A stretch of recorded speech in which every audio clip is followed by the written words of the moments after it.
Ito yung ano, sa Mount Pinatubo. Ay, Mount Apo. Ito yung ano, kasi tawag kayo no? Lake Agco.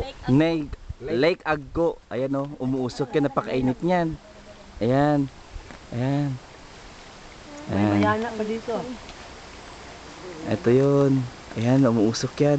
Ito yung mga kasamahan ko dito. Yan, kapatid ko yan, si Helen. Ayan, Ayan. mausok. Oh, yan. Ayun, mga pinsan ko yan. Ayan, pamangkin ko. Ayan, may unggoy rin dito. Ayan ako. Ayan, anak ko at saka si mami. Ayan. Dalawang mag-inang unggoy. Ayan. Dito tayo baba. Halika. Ang ganda. Ayan.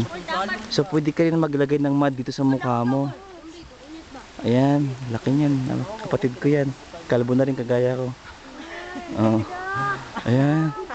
Tingnan mo. Dito yan. Sabi niya, bakit ganyan? Bakit ganyan? Ayan. Asa ano mo nga ugmad?